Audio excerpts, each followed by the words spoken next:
You're listening to the What the Wrestling Podcast, the show that brings you all things wrestling with your host, RJD.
Oh, you already know what time it is.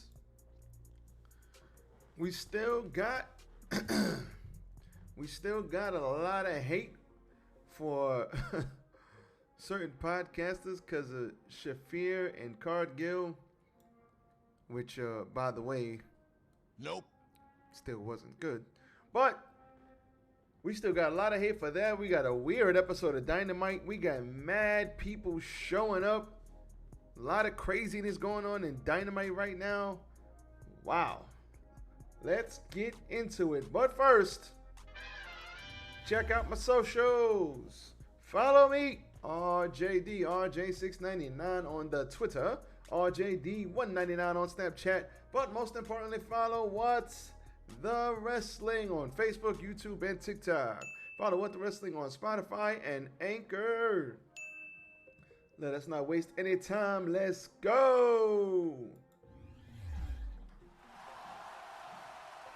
I did that very, very early. Tis I, RJD here. Welcome.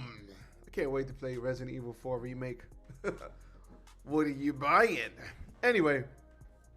Hope everybody's doing good. Perfect. On this Thursday morning. Beautiful, beautiful morning. Going to get very hot today. So it's going to get hot in her, as they said, in the year 2001. Whenever Nelly dropped, I don't remember. But, hi everybody. What the Wrestling Podcast here. Don't forget to hit the like button. Like, comment, share, and subscribe to the channel. We got the AEW Dynamite review coming to you right about now. So let us talk about what we saw. Let's get the elephant out the room already. Marina Shafir. We're going to get this shit out the way first. Marina Shafir versus Jade Cargill. Yeah, not good. Not good. Don't know what's going on with this TBS title. They definitely could have. Actually, let's start here. They got put in the death spot, man. They got put in the death spot, that 9:30-ish spot. That's the death spot for the women. Like, for some reason, when they put their token women's match on AEW, the death spot is that 9:30, 9:25-ish spot. And for some reason, they love putting the women on at that time. And it's like right before the main event, and it's not a good spot. This, I don't even know what this was. So they had a match while Vicky Guerrero and Nyla Rose came out, and Nyla's parading around with the TBS Championship, talking about she's the TBS Championship when she stole it. We got Vicky Guerrero going, excuse me, all over the place. So, you know what? I love the trolling by Nyla. Perfect. I love the trolling, can't lie. The Marina Shafir match really wasn't good. I'm not going to say that Marina and Jade tore it down or it was a good TV match. It really was what it was. best part about this match was Nyla Rose trolling. And the end, there was a big boot to the face and then Jaden for the win. And that was all she wrote. So the fact that they promoted the hell out of this, AEW that is, they promoted this to the gills. And I wonder why. Because it's not like Marina Shafir did a lot to get a title shot. They kind of just threw her in there out of nowhere. Oh, we don't need this anymore. Messing up my screen. They kind of just threw her in there. And I don't know why, because they didn't really have to. They could have put anybody else in that spot to get beat. Or maybe they just needed to give Jade a win on TV because she hasn't been on TV in a while.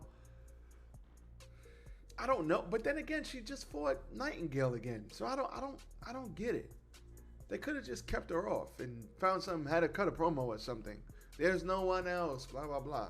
But instead, the whole locker room banded up and locked arms against you-know-who. And everybody got mad at him and everybody was so tight.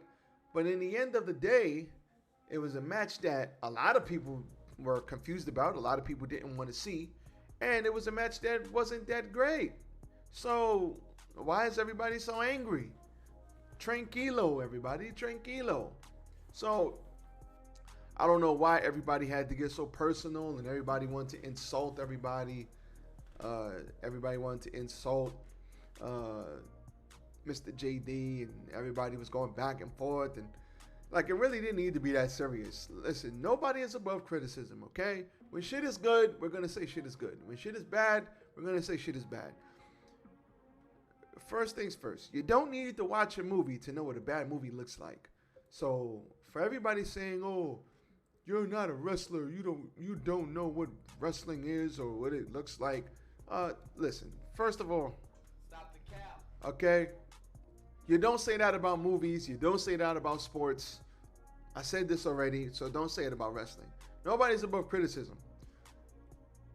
Secondly, attack the argument, as I said again on my last post. And thirdly, I respect it, man. I know wrestlers personally in real life. And I know what they go through. I know how hard it's been for some of them. So I respect it in real life. I've been watching this since I was a kid, man. Since I was scared of Psycho Sid. and my mom was like, "Oh, why are you running?" And I used to be scared of Psycho Sid. That is funny to think about. That's so crazy. Oh, man. Damn. So I've been watching wrestling a long time. And listen, man, shit don't gotta get that serious, man.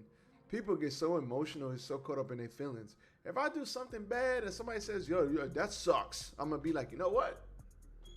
Maybe I need to look at it and objectively get another opinion to make sure I can update the quality of the show and make sure I'm doing quality work.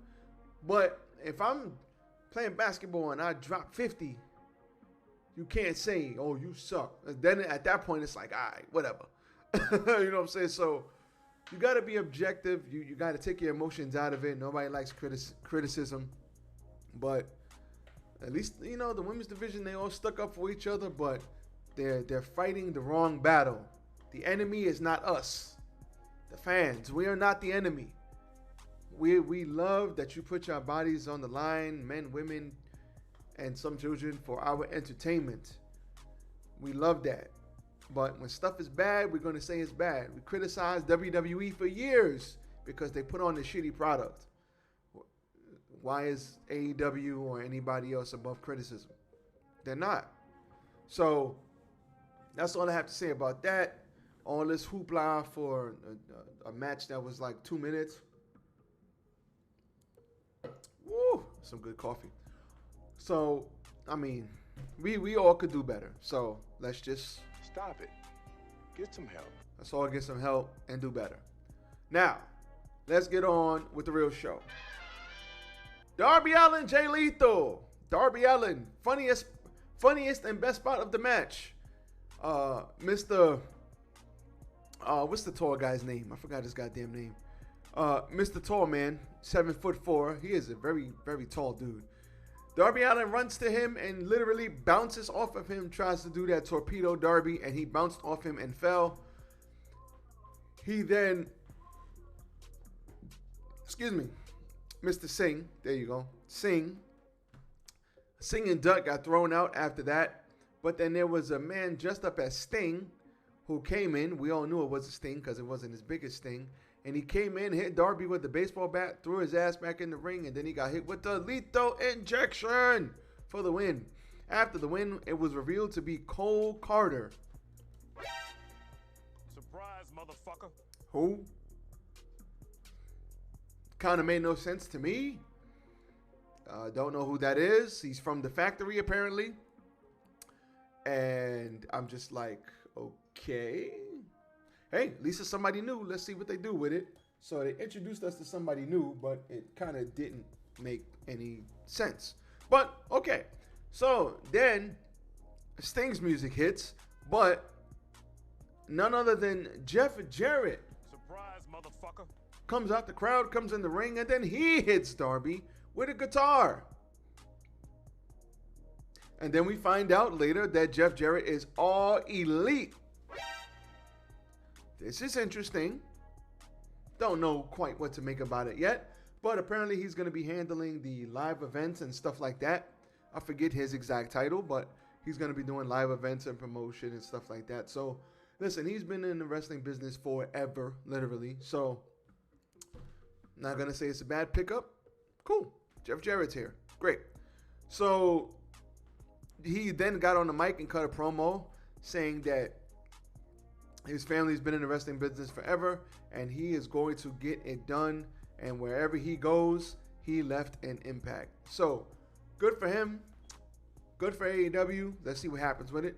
Jon Moxley then is backstage talking about Lee Moriarty, saying that he's going to get his revenge and it's time to bring it to the surface and get violent.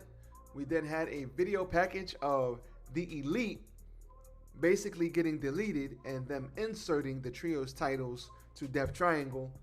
They replaced everything with the Death Triangle. So the Elite are coming back, probably definitely setting up a match versus Death Triangle at Full Gear.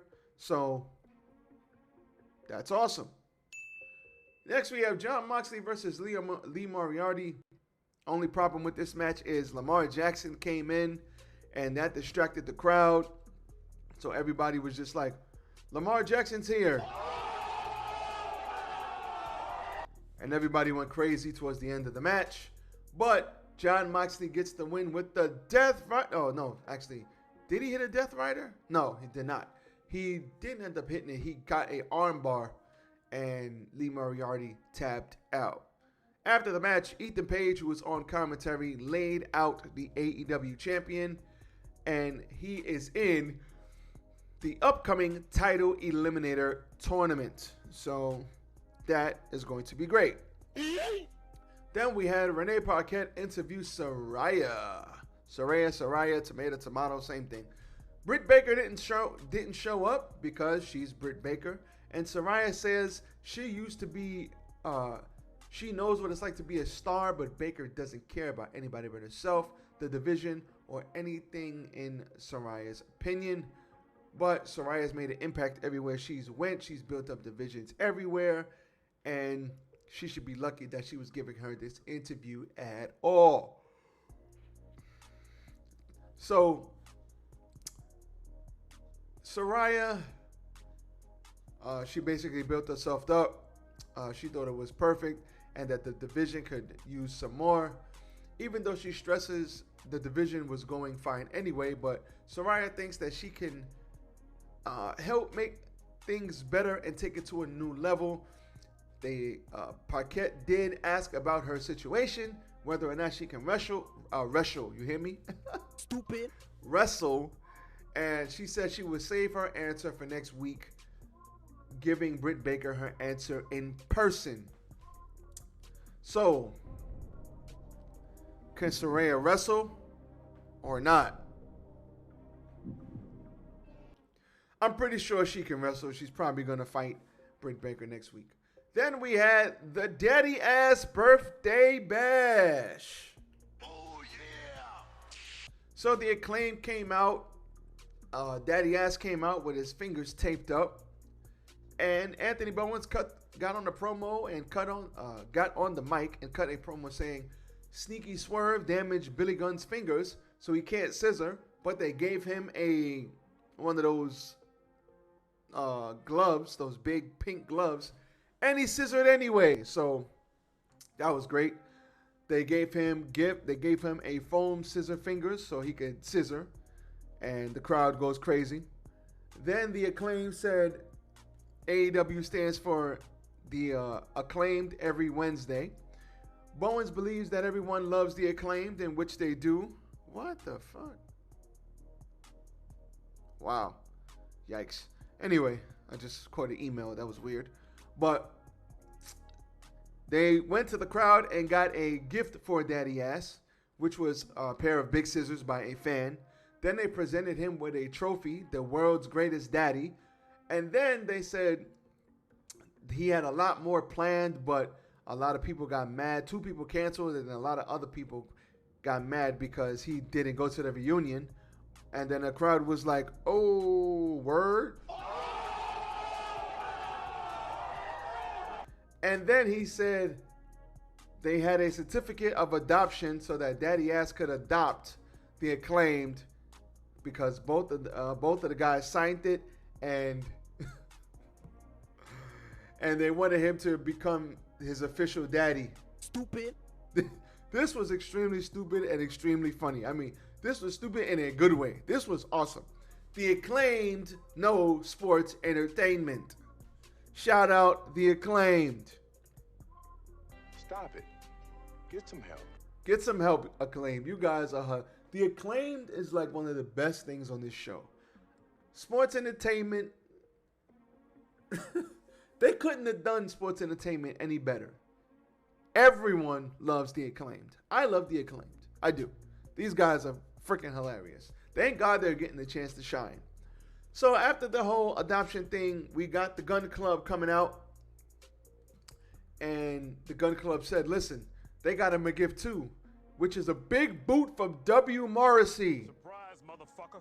Then the Gun Club came down. Everybody beat them up. FTR came down to make the save. They grabbed the titles and slowly handed them back, letting them know we are coming for those AEW championships. When, you might add? We have no idea when, but we're coming for them. Maybe in 16 months. You activated my trap card. Britt Baker was then interviewed by Tony Schiavone, and she said she wasn't going to show up to some conspiracy crap. Her and Jamie Hayter are cool. And Britt Baker says, we're doing interviews on my time, on my TV show, because I'm the Dr. Britt Baker, DMD. So, Jamie Hayter was now scheduled to fight Toni Storm. They did a nice video package of the ladies showing how they are best friends in real life. And then they turned on each other. So that should be a very good match. And you know what? I'm not opposed to giving Jamie Hayter the title, even though I know she won't get it. I hope Britt Baker costs her the title. Shit, excuse me. Woo. Man, that was weird. I hope Britt Baker, excuse me. I hope Britt Baker costs her the title so that we could get Jamie Hayter, Britt Baker. My voice sounds crazy. Jamie Hayter, Britt Baker versus each other. That would be awesome. We had Chris Jericho versus We Don't Know. Surprise, motherfucker.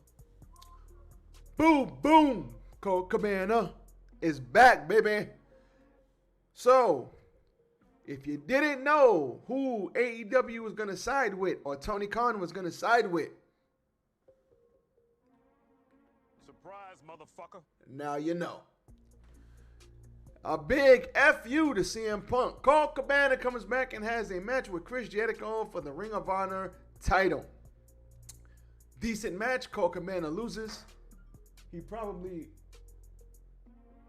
What the hell?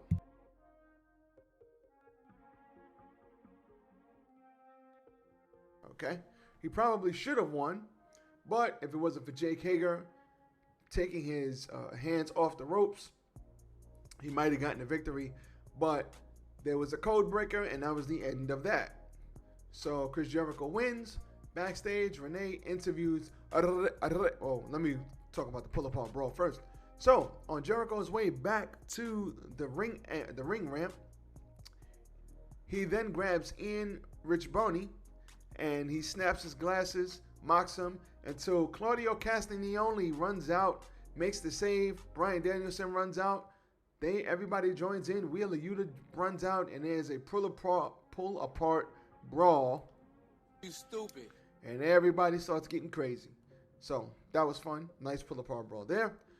Renee interviews Rey Fenix, and he claims tonight he will be double champion. Pac wants him to use the goddamn hammer. He doesn't want to use it. Cool. Then we get Orange Cassidy versus Luchasaurus versus Rey Fenix for the All-Atlantic Championship.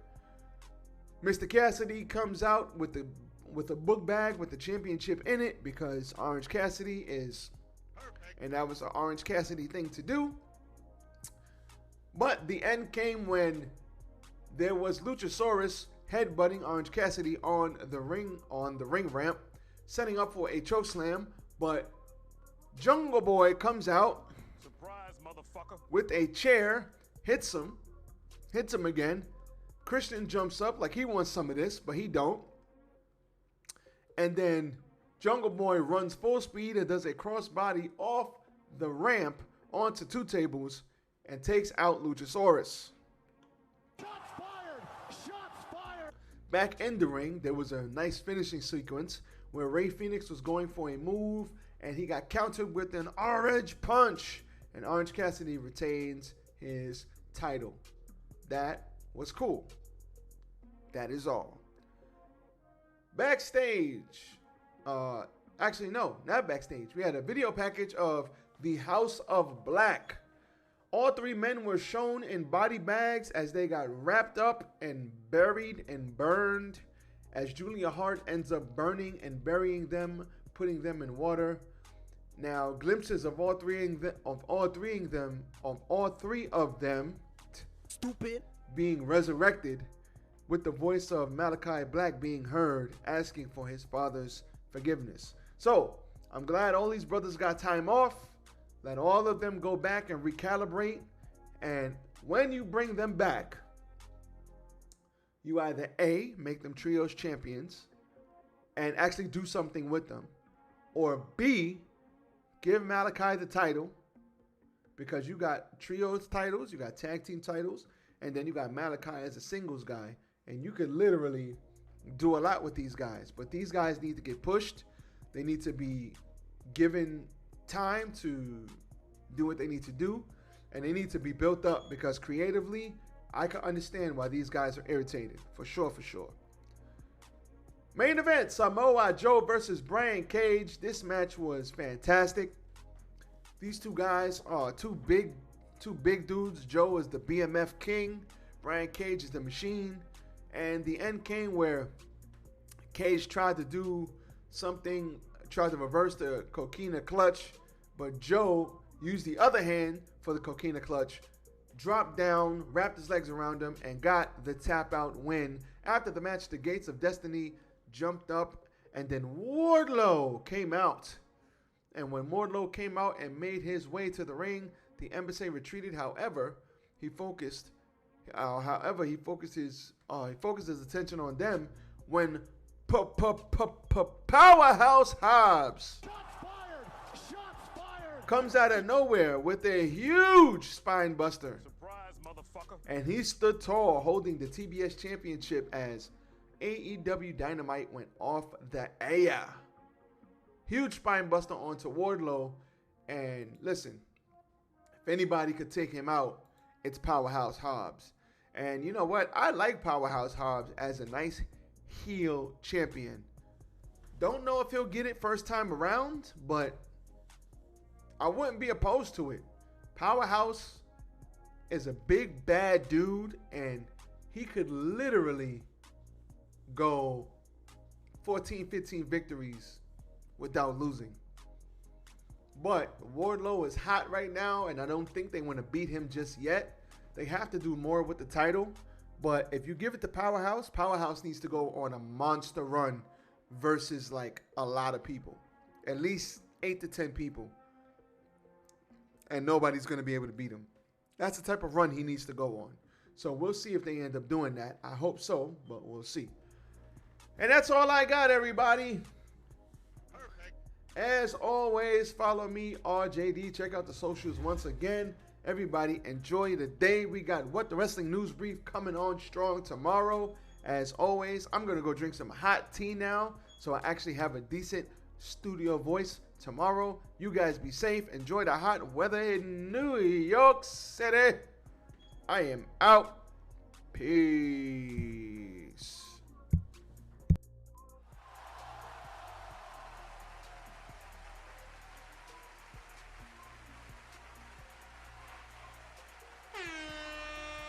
Dom the Monko.